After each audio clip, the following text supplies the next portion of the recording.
साधक को चाहिए कि संकल्प से रहित हो जाए। मन में होने वाली स्फुरणा यदि संकल्प का रूप धारण ना करे तो स्फुरणा तुम्हारा कुछ नहीं बिगाड़ पाएगी, वो स्वतः नष्ट हो जाएगी। स्फुरणा होने से हानि नहीं है, पतन नहीं है, वो स्वयं नष्ट हो जाएगी। परंतु स्फुरणा को अगर संकल्प में बदल दिया तो संकल्प से हानि हो जाएगी। संकल्प बना लिया, ऐसे ऐसा कर लेते हैं, ना भी करो तो भी उसके करने का जो परिणाम है वो आपके हृदय में आ गया। संकल्प ऐसा ऐसा कर देते हैं तो परिणाम जो उसका मलिनता है वो आपका उसी समय हृदय हो गया। और अच्छा भाव यदि यही भगवान के प्रति कर लिया जाए, भगवत सेवा के लिए कर लिया जाए, तो क्रिया हो या ना हो आपका हृदय पवित्र हो रहा है।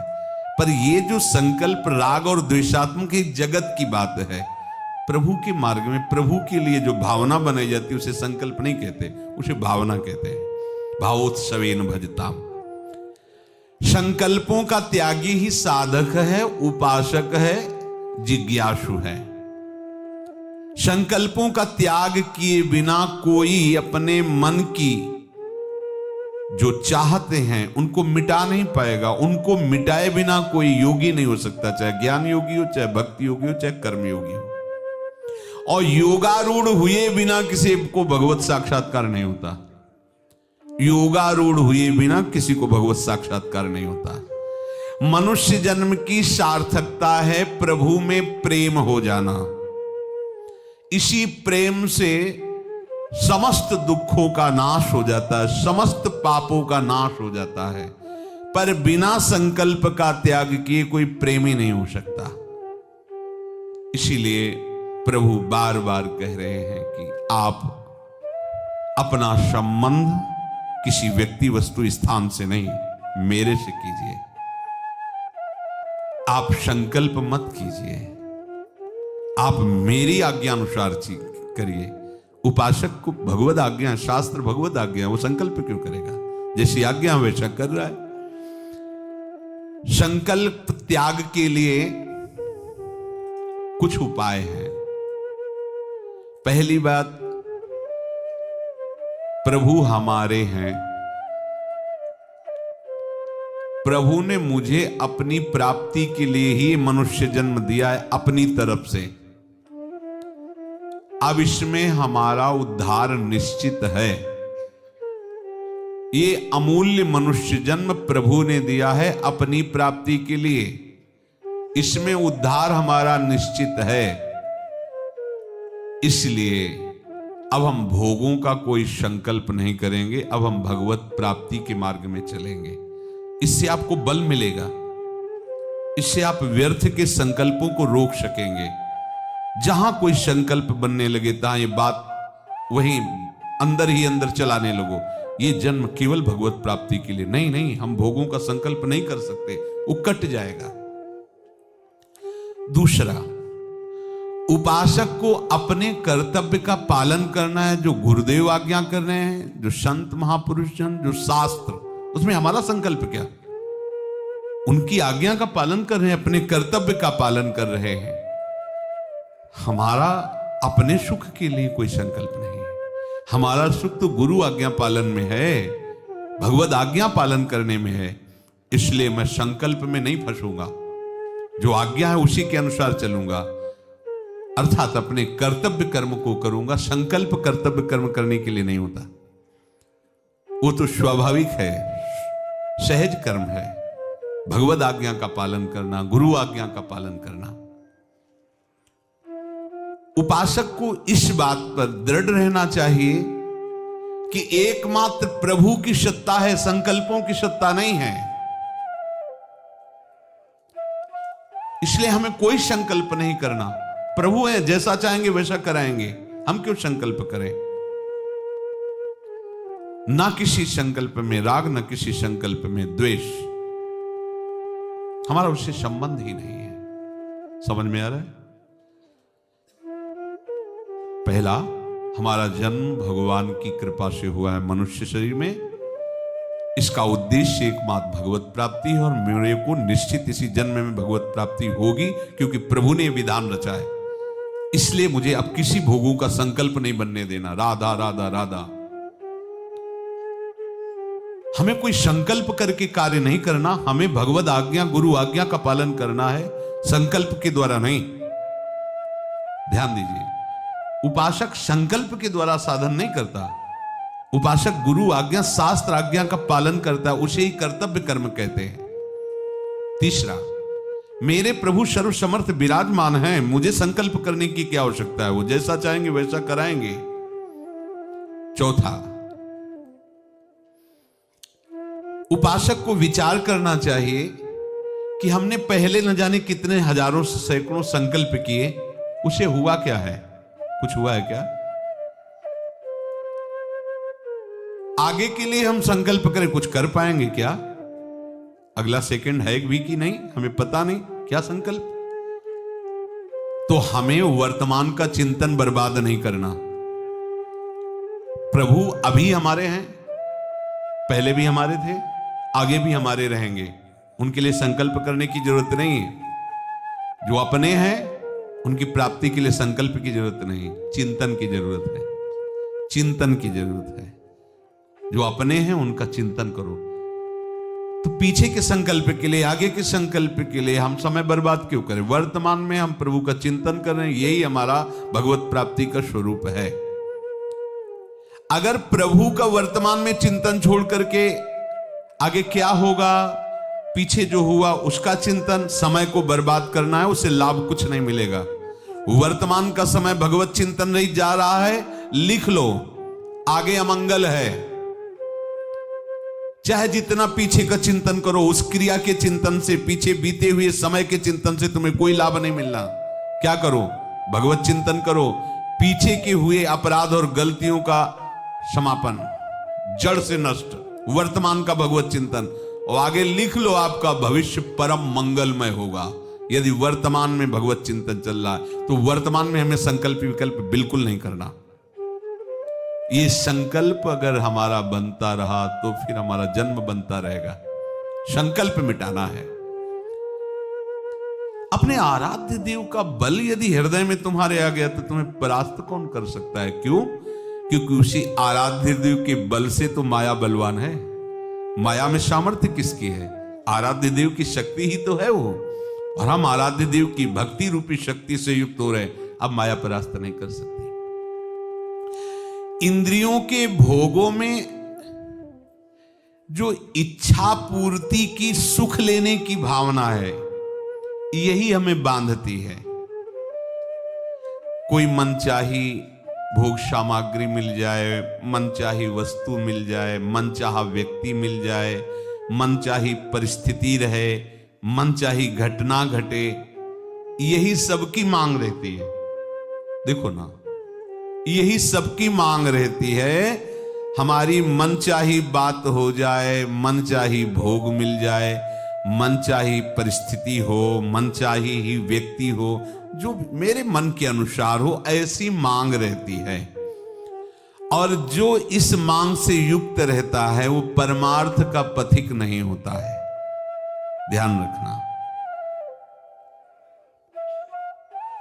जो मनचाही में राजी है, इच्छा पूर्ति में सुख लेना चाहता है, वो इंद्रियों का गुलाम, विषयों का गुलाम, उस सच्चिदानंद प्रभु की दासता की तरफ कैसे बढ़ पाएगा? अनुकूल वस्तु, पदार्थ, व्यक्ति आदि मिलने की इच्छा उपासक को कभी नहीं करनी चाहिए। अगर मांग भी हो तो प्रभु से कह दे प्रार्थना रूप में कि नाथ मांग तो मेरी है, पर यदि आपको सही लगे तो देना, मत देना। फिर यदि आपका विस्मरण हो जाए, आपके मार्ग से गिर जाऊं तो नाथ मैं 1000 बार मांगू तो भी आप मत देना। इतना तो प्रार्थना कर ही सकते हो। मांगो, प्रभु से मांगो, मांग के साथ ही प्रार्थना कर दो कि प्रभु मुझे पता नहीं जो मैं मांग रहा हूं मेरा मंगल होगा कि अमंगल होगा, पर आप जानते हो।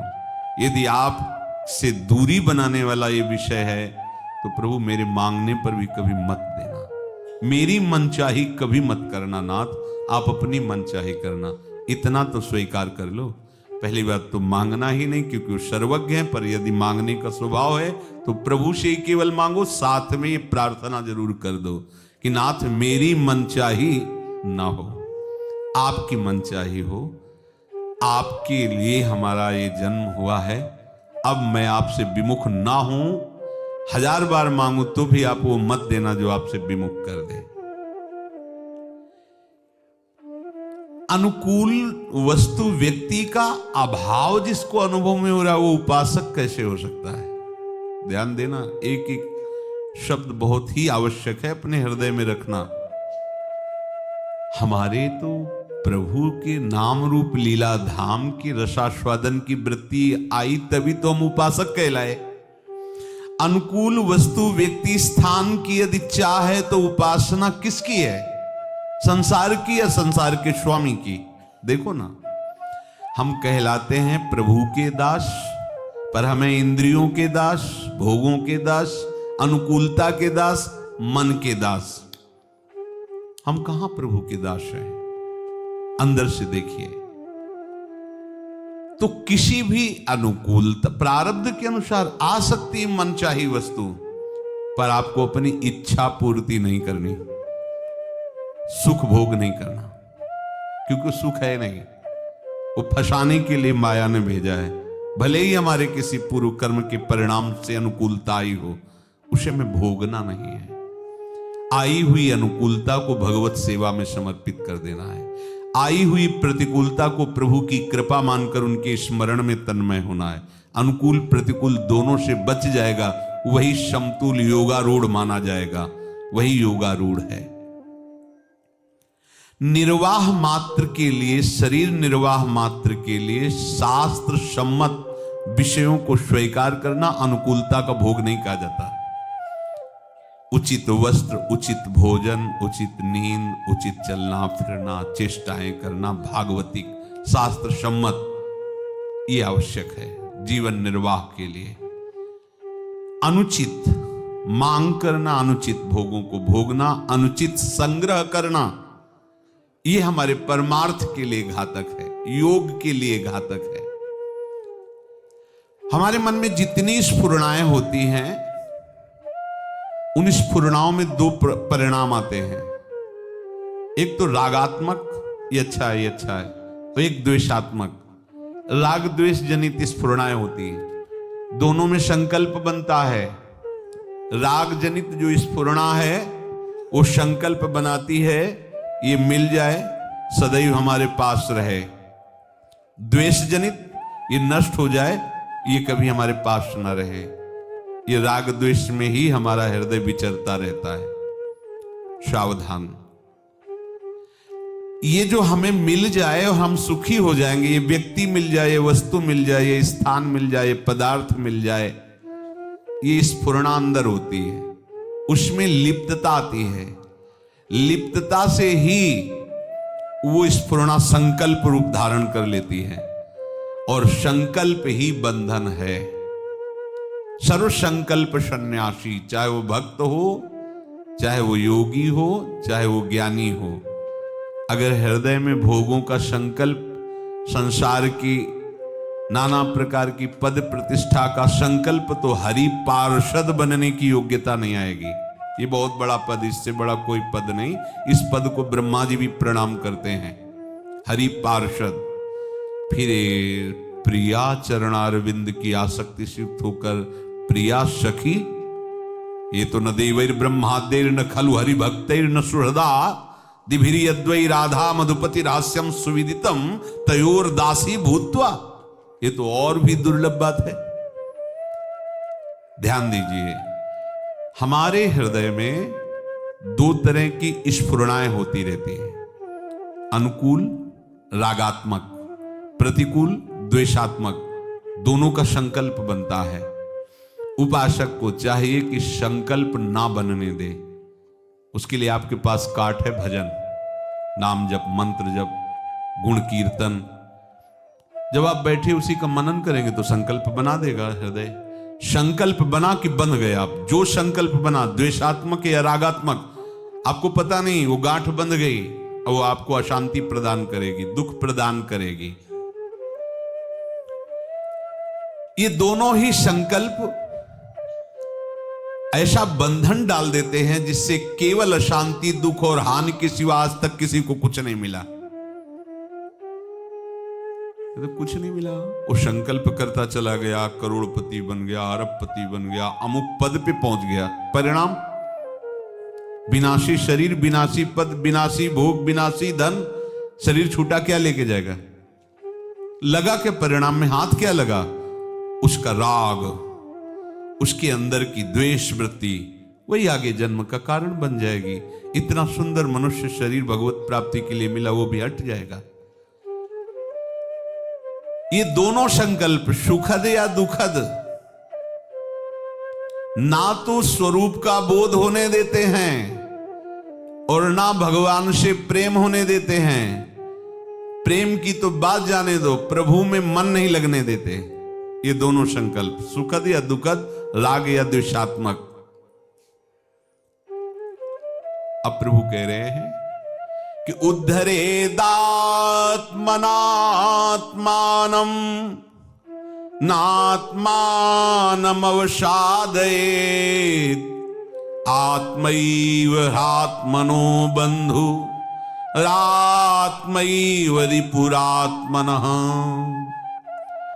अपने द्वारा अपना उद्धार करो, स्वयं तुम अपना पतन मत करो, क्योंकि आप ही अपने मित्र हो और आप ही अपने शत्रु हो। भगवान के वचन। उद्धरेदात्मनात्मानम्, अपने आप से अपना उद्धार करो।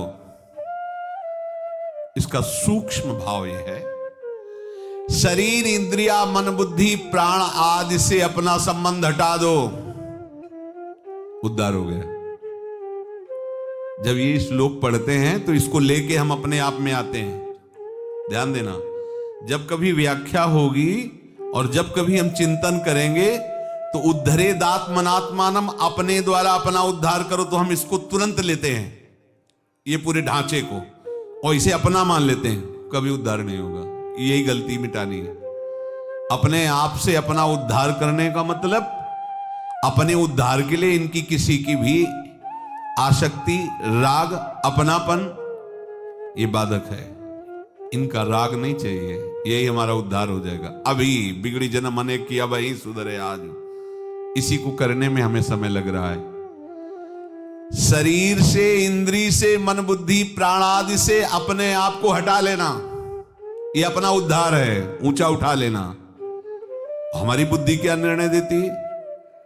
अपने आप से अपना उद्धार करना मतलब किसी की जरूरत नहीं है। अपने आप से खाया, पिया, आराम किया, भजन किया, उद्धार तो अपने आप से होगा। इस स्थूल बुद्धि लेकर के एकांत में रहना, सबको त्याग देना, मांग करके खा लेना, पड़े रहना, और अपने आप से अपना उद्धार, इसमें ना तो गुरु की जरूरत है, ना संत की जरूरत है, ना शास्त्र की जरूरत है। भगवान ने कहा उद्धरेदात्मनात्मानम्, अपने आप से समझो। आप और इस ढांचे में बड़ा अंतर, ये प्रकृति है। आप अपने आप से अपना उद्धार करो, माने हुए संबंध का त्याग करो। सारी की सारी साधना इसी में तो चल रही, जन्म के जन्म बीते जा रहे, हम संबंध नहीं त्याग पा रहे। यहां सूक्ष्मता से समझो, अपने आप को इनसे अलग करना है। पांचों भूले दे सुधी, ये एकमात्र अपने आराध्य देव में तन्मयता। अपने को ऊंचा उठाना है इनसे, शरीर से, इंद्रियों से, मन से, बुद्धि से, प्राणों से, क्योंकि ये शरीर, इंद्रिया, मन, बुद्धि आदि ये प्रकृति के हैं। ये मैं नहीं, अपना स्वरूप नहीं, अपना स्वरूप नहीं है। जो अपना स्वरूप नहीं है उससे ऊंचे उठ जाओ, यही अपना उद्धार करना है। ये बात समझ में आती? बोला अपने द्वारा अपना उद्धार करो तो सीधे बात ये है, हाँ ये करना है, ये करना है, ये करना है, आराम से अपने द्वारा। किसी की परतंत्रता की जरूरत है? वो भगवान ने कहा है। फिर ये शंका हो जाती है कि फिर ईश्वर के द्वारा उद्धार होता है, गुरुदेव के द्वारा उद्धार होता है, संत महात्माओं के द्वारा उद्धार होता है, शास्त्र के द्वारा उद्धार होता है। तो ये भगवान कह रहे हैं उद्धरे दात्मनात्मानम, तो फिर इसका क्या अर्थ होगा? गुरु बिनु भव निधि तरय न कोई, बोले जब दबहि दीन दयालु राघो तो साधु संगति पाइए। ये क्या है? शास्त्र स्वाध्याय, संतों का संग, गुरुदेव की कृपा, भगवान की कृपा, इससे उद्धार होता है। अभी तक सुना। और यहां कह रहे हैं उद्धरे दात्मनात्मानम, स्वयं भगवान कह रहे हैं। तो भी इसका मतलब क्या हुआ? अगर अपने आप से अपना उद्धार होता है तो गुरु की जरूरत क्या, संत की जरूरत क्या, शास्त्र की जरूरत क्या? भगवान इसमें कोई बात नहीं कह रहे इस श्लोक में। तो इसका मतलब क्या है? तो यहां कह रहे हैं कि अपने आप से अपना उद्धार तभी हो सकता है जब आप सदगुरुदेव की बात माने। समझ रहे? मानना तो आपको हुआ ना, तो जानोगे आप ही ना, और मानो ना आप तो क्या जान जाओगे? शास्त्र की बात, भगवान की बात, ये भगवान की बात है ना, गुरु की बात, संत की बात, कहने में चार हुए, लेकिन भक्ति भक्त भगवंत गुरु चतुर नाम बपु एक, ये एक ही है। कोई भी आज तक ऐसा नहीं हुआ कि संत महात्माओं की बात ना माने, गुरु की बात ना माने, शास्त्र की बात ना माने और उसका उद्धार हो गया हो। एक भी प्रमाण नहीं मिलेगा आपको। अगर वो नहीं मान रहा तो भगवान के अवतार हो गए हैं, बड़े बड़े सिद्ध महापुरुष हो गए, आचार्य रूप में भगवान अवतरित हुए, लेकिन हमारा उद्धार नहीं हुआ। क्यों नहीं हुआ? क्या हम रामावतार में नहीं थे, कृष्णावतार में नहीं थे? ये आचार्य महापुरुष जन प्रकट हुए तब क्या हम नहीं थे? क्या होंगे? क्योंकि जीव अविनाशी है, बराबर चक्र चल रहा जन्म मरण का। तो किसी कोने में मेढक दीमक बने हुए चाहे भले पड़े हो, लेकिन थे ना। तो अगर हम बात मानने वाले स्वरूप में होते तो हमारा कल्याण हो गया होता। वो बात हम तक पहुंची ही नहीं, या तो हम माने ही नहीं, दोनों बातें हैं। होगा कल्याण आपसे ही आपका, क्योंकि स्वीकार आपको करना है। पर बात क्या स्वीकार करनी है? जो है उसका परिचय गुरुदेव देते हैं। मोक्ष मूलम गुरु कृपा, वो कृपा करके जो उपदेश करते हैं, संत कृपा करके जो उपदेश करते हैं, शास्त्र कृपा करके जो सिद्धांत वर्णन करते हैं, ये सब भगवान के ही उपदेश है। संतों के हृदय में, गुरुदेव के रूप में, शास्त्र रूप में भगवान ही विराजमान है। श्रद्धा अपनी, उपदेश गुरुदेव के, अनुभव आपका अनुभव। श्रद्धा आप नहीं किए, माना नहीं, तो उपदेश लाख हो रहे हैं, क्या कल्याण कर देगा कोई? अगर ना मानने से संत जन कल्याण कर देते तो अब तक कोई विषयों में फंसा ही नहीं होता। संतों का ऐसा मृदुल स्वभाव होता है कि वो अपने तरफ से सबका कल्याण कर देते। पर कह रहे हैं ईश्वर संत सदगुरुदेव बिना हमारी श्रद्धा के हमारा कल्याण करने में समर्थ नहीं है। कौन कौन? ईश्वर और संत और सदगुरुदेव। ईश्वर भी लिखा है। हमारी श्रद्धा और हमारा मानना, ये हमारा कल्याण करेगा। अगर हम सदगुरुदेव की बात ना माने, संत की बात ना माने, भगवान की बात ना माने, तो हमारा कल्याण नहीं होगा। तो इसमें मुख्य कल्याण करने वाला कौन हुआ? आप यदि अपना कल्याण ना करें तो आपका कोई भी कल्याण नहीं कर सकता। इसीलिए भगवान करे उद्धरे दात्मनात्मानम, आप अपने द्वारा अपना कल्याण